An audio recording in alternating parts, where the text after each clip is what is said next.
Okay, now I'd like to turn it over to Tom, and he can discuss the shimming process for this particular horse. Again, a Mustang quarter horse cross with a high withers, and he's relatively wide with some sway here and a little bit of hollowness on this left front.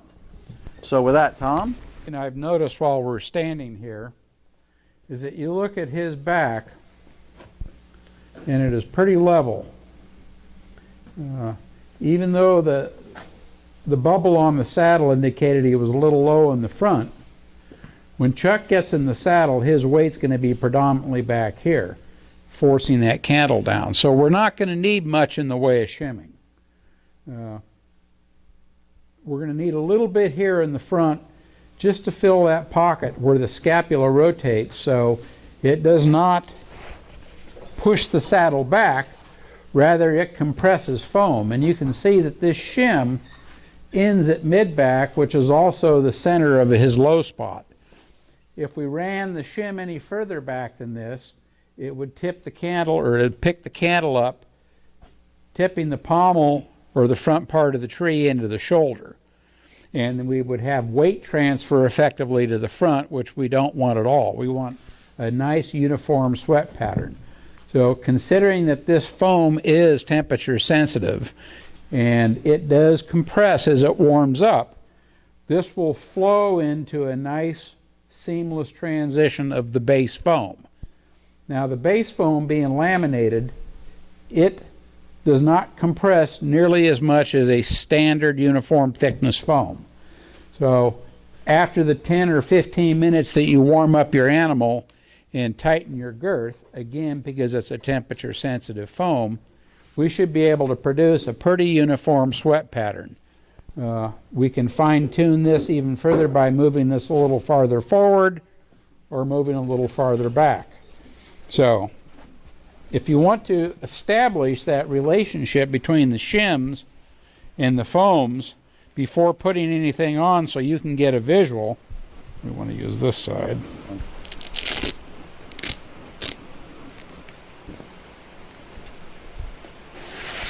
We'll take this foam out, and we know that we're going to be right up around here with the front of the saddle.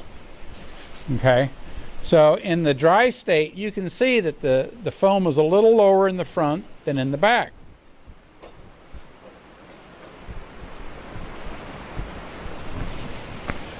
So here's the mid-back, here's the back of the shim. We put the shim under there. Now we have the foam, and voila, we've got a level top line.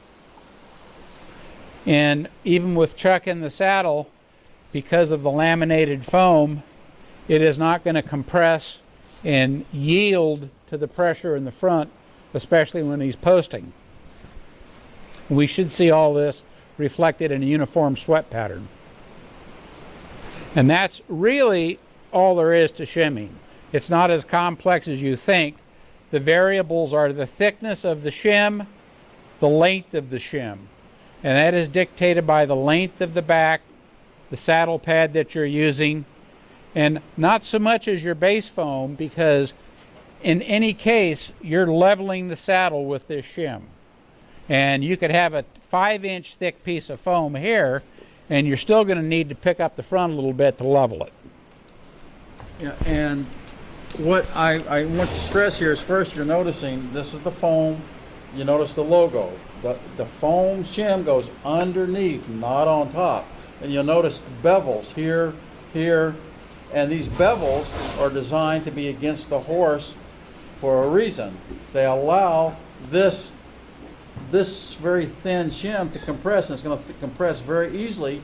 And when you set it here like this, it looks like it's a big hump out. But once it's under pressure and under heat, it just blends right into this base pad, base foam, which is much more firm because of the scrim pad or scrim lamination in the middle. So this will just blend right into it. And it's again designed for this bevel to be against the horse. And so we will get in, and what I will do is we'll put the pad on with this on one side only, this shim, and then I'll put the saddle on and go ride the horse for a while in here, warm it up real good, make sure I go through all the gates, all the leads, left and right, then do a lot of turns, back it up, and then we'll come back and check it. And then we'll make any final adjustments. Like Tom said, it might be some fine adjustments. And I will also use a thermal imaging camera to see if I have any specific hot spots that are warmer than other spots and try to determine what's causing that. And then the second time we go out and test, we'll actually go out in the ranch here where I have my endurance training course with a lot of hills, walk, trot, canter, climbing hills, and we'll ride for about an hour and a half. Then we'll come back in and check it again. And that will give us our final determination of any fine tuning we need. And with that, I should have a saddle and a pad with proper foam and shimming that fits this horse on this day in these conditions. Now, over the season, he's going to change. Because this guy's been off for a couple of years. He had an injury.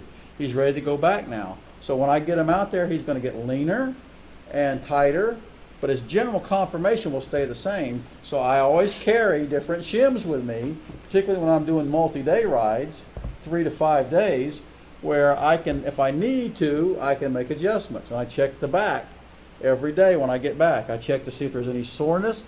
First thing I do is I check the sweat pattern.